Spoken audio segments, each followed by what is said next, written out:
2026-এর নির্বাচনের শুরু থেকেই যেটা যেমনটা আমরা দেখতে পাচ্ছি যে ধারাবাহিকতা বজায় রেখেই কখনো শরিক দলের তরফ থেকে, আবার কখনো যেহেতু কংগ্রেসকে নিয়ে আলোচনা যখন শুরু হয়েছিল, কংগ্রেসের তরফ থেকে, ইন্ডিয়ান সেকুলার ফ্রন্টের তরফ থেকে একাধিক দলগুলোর সঙ্গে বামেদের কিছুটা হলেও ছন্দপতন, সুর কাটা, যাই বলি না কেন, কিন্তু শরিক দলগুলো বারবার করে যে ধারাবাহিকতা বজায় রাখার, সেই ধারাবাহিকতাই কি বজায় রাখছে?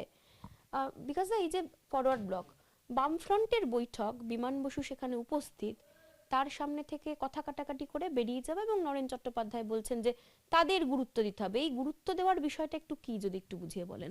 দেখুন, প্রত্যেক রাজনৈতিক দলই তার নিজস্ব রাজনৈতিক অস্তিত্ব বজায় রাখার চেষ্টা করেন এবং তারা অধিকাংশই রাজনৈতিক অস্তিত্ব বজায় রাখে এবং সেটাকে দেখাবার চেষ্টা করেন নির্বাচনের সময়। ধারাবাহিক আন্দোলনের মধ্য দিয়ে বহু রাজনৈতিক দলই তার রাজনৈতিক অস্তিত্ব প্রমাণ করতে সক্ষম হন না। এখন সেই কারণেই এখন বামফ্রন্টের মিটিংয়ে কী আলোচনা হয়েছে, আমি তো সেই মিটিংয়ে ছিলাম না, আমি তা বলতে পারবো না। তো মতান্তর হতেই পারে, কিন্তু সেই মতান্তরটা যেন এমনভাবে না হয় যে আমরা ওটা জনসভাকে নিয়ে এসে আমার অস্তিত্ব প্রমাণের চেষ্টা করছি। সেটা খানিকটা ঐক্য বিরোধী চিন্তা বলেই মনে করি।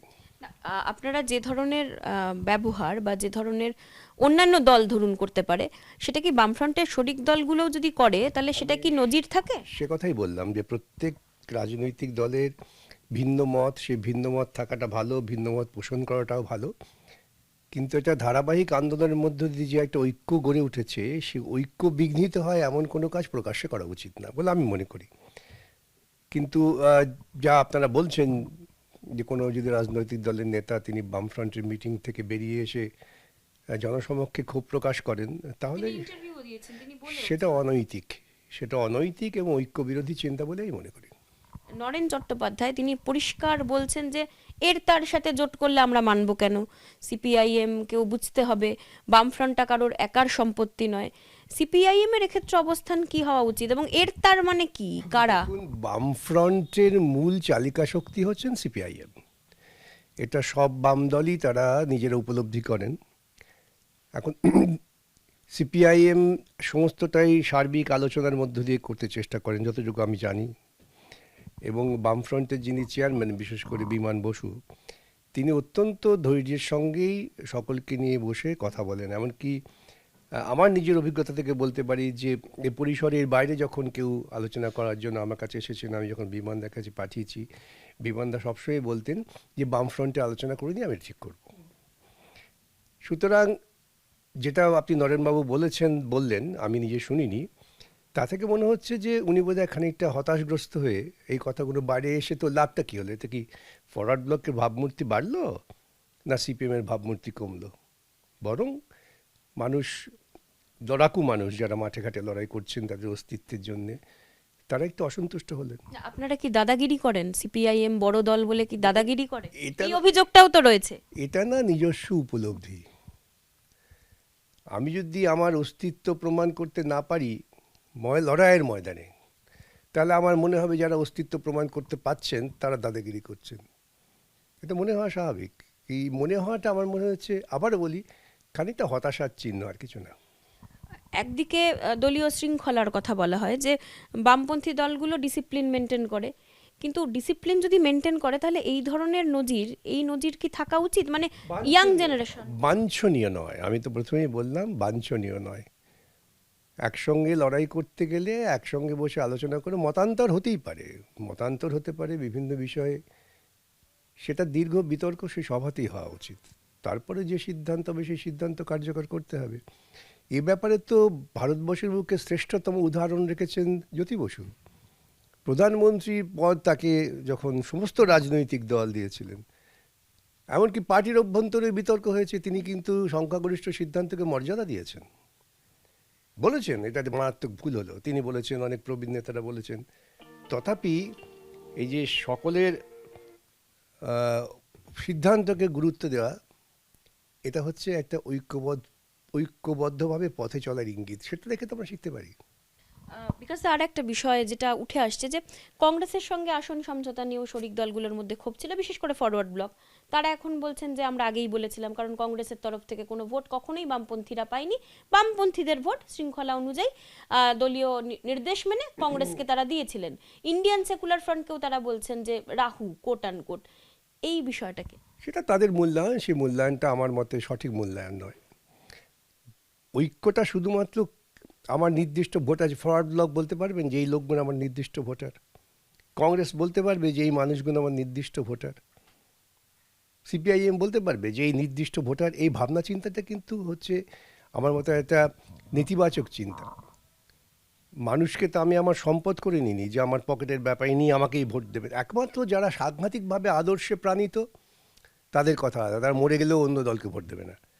এছাড়া সাধারণ মানুষ কাকে ভোট দিচ্ছে সেই চিন্তা করে কি আমাকে ঐক্য করতে হবে? না, আমার ঐক্য করতে হবে লড়াইয়ের ক্ষেত্রটা যাতে নির্দিষ্ট নীতির ওপর দাঁড়িয়ে প্রসারিত হয়, যাতে সাধারণ মানুষ বুঝতে পারেন এই ক্ষেত্রে আমি সহজেই আমার অংশগ্রহণ হতে পারে, এটা বুঝতে হবে। কিন্তু যদি নিজেরাই মানে ফ্রন্টের এই শরিকদের মধ্যে নিজেদের মধ্যে বাকবিতণ্ডা এরকম জায়গায় যায়, সেটা বাইরে চলে আসে, এবং সেটা যদি, তাহলে মানুষ কালে ভরসা করবে কেন?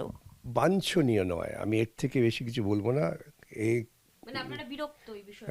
এটা সকলেই উপলব্ধি করবেন, যেটা বাঞ্ছনীয় নয় সেটা করা উচিত না। ইন্ডিয়ান সেকুলার ফ্রন্টকে নিয়ে তাদের সমস্যা রয়েছে। ইন্ডিয়ান সেকুলার ফ্রন্টকে ভরসাযোগ্য বলে মনে হয়? আপনাদের কি মনে হয়? দেখুন, আমি ব্যক্তিগতভাবে মনে করি এটা উপলব্ধি করতে হবে, একটা পীর ফ্যামিলির ছেলে সে রাজনৈতিক ময়দানে এসে কিন্তু ধর্মনিরপেক্ষতার আদর্শকে খুব জোরালোভাবে প্রতিষ্ঠা করার চেষ্টা করছেন। তিনি মানুষের মধ্যে বিজ্ঞানের কথা বলছেন, ভারতবর্ষের গণতান্ত্রিক সেকুলারিজমকে প্রতিষ্ঠিত করার কথা বলছেন। তা আমি তাকে আহ্বান জানাবো না কেন?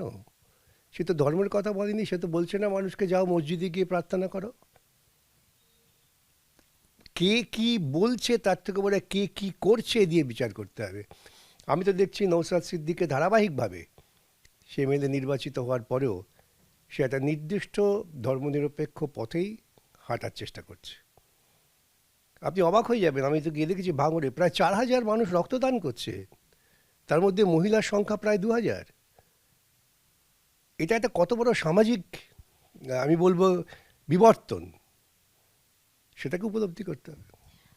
আপনাদের দলের সমর্থক, কর্মী সমর্থকদের অনেকেরই এই বক্তব্য রয়েছে যে বামফ্রন্ট অবশ্যই তার একটা ইতিহাস রয়েছে, সমস্ত কিছু রয়েছে, কিন্তু বাস্তবিক ক্ষেত্রে যদি সংগঠনের শক্তি, আপনিও বিকাশদা জানেন যে সাংগঠনিক শক্তি যদি দেখতে পাওয়া যায়, তাহলে শরিক দলের অনেকেরই সেই জায়গাও নেই। তাদের ঝান্ডা থাকে কিন্তু ঝান্ডা ধরার লোক নেই। এই জায়গায় কি মনে হচ্ছে কোথাও যে সিপিআইএম একটা ভার বহন করে চলেছে, একটা অতীতের একটা ঐতিহ্য মেনটেন করতে গিয়ে? আমি ঠিক ওইভাবে ভাবি না। আমি মনে করি যে গণতান্ত্রিক আন্দোলনে নেতৃত্ব যারা দেবেন তাদের অনেক বেশি উদার, কৌশলগত দিক থেকে অনেক বেশি উদার এবং ধৈর্যশীল হতে হবে, কিন্তু আদর্শের প্রতি নিষ্ঠা রেখে। সেটা সিপিআইএম করছে। তো ভার বহন করছে তো হচ্ছে এই ধরনের মন্তব্য আমি সহমত পোষণ করি না। যাদের অস্তিত্ব এখন দেখুন, তারা হতাশগ্রস্ত হয়ে পড়ছেন, যারা তাদের অস্তিত্ব মাঠে ময়দানে প্রমাণ করতে পারছেন না, তারা মনে করছেন যে ওই দলটা দাদাগিরি করছে, এছাড়া তো আর কিছু না। হুমায়ুন কবিরের সাথে আলোচনা, সেই আলোচনা নিয়েও তারা ক্ষুব্ধ। আমি এই কথা নিয়ে বহুবার ইতিপূর্বে বলেছি সোশ্যাল মিডিয়াতে, কে কার সঙ্গে আলোচনা করলেন, এই পথ রুদ্ধ করবেন কেন?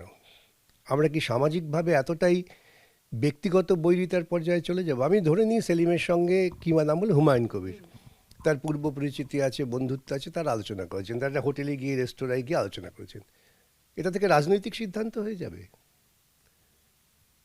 এই চিন্তাগুলো কিন্তু সমাজে একটা ধরনের অস্থিরতা তৈরি করে, মানুষে মানুষে পারস্পরিক বন্ধনটাকে নষ্ট করে দেয়। এরা যারা বলেন না, তাদের অতীত দিনের রাজনৈতিক নেতাদের আচরণ থেকে শেখা উচিত, যে বিরোধী দল হলেও ব্যক্তিগত স্তরেও বন্ধুত্ব, সখ্যতা সব থাকে। আপনার ব্যক্তিগত স্তরে এরকম বিরোধী দলের রাজনীতিবিদ বা শাসক দলের রাজনীতিবিদদের সাথে বন্ধুত্ব আলোচনা? আমার সাথে পথে ঘাটে দেখা হয়, এমন কোনো রাজনীতিবিদ নেই যে আমি দেখে মুখ ঘুরে যায় আমিও করি না। আমি তো সেদিনকে কুণাল ঘোষ হাইকোর্টে এসেছিলাম, আমি কি পিঠ চাপড়ে বললাম কী ব্যাপার, সব ঠিকঠাক আছে তো? তার মানে কি কুণাল ঘোষের সঙ্গে বিকাশ ভট্টাচার্যের একটা বন্ধুত্ব হয়ে গেল? এই সমস্ত হচ্ছে, আবারও বলি, এগুলো কিন্তু দক্ষিণপন্থী চিন্তা। তারা এটা ধীরে ধীরে মানুষের মধ্যে বিদ্বেষ টিকিয়ে রাখবার জন্য বলেন। এমন কোনো আলোচনা বা এমন কোনো মন্তব্য হওয়া উচিত নয় যে মন্তব্য অবশ্যই বামফ্রন্ট সম্পর্কে বা কোনো রাজনৈতিক দল রাজনীতিবিদ সম্পর্কে ভুল ধারণা তৈরি করেন, এবং এটা অভিপ্রেত ছিল না বলেই মনে করছেন বিকাশ রঞ্জন ভট্টাচার্য। জি 24 ঘন্টার জন্য ক্যামেরায় পার্থ পালের সঙ্গে মৌমিতা চক্রবর্তী, কলকাতা। বাংলার আওয়াজ, বাঙালির আবেগ, জি 24 ঘন্টা।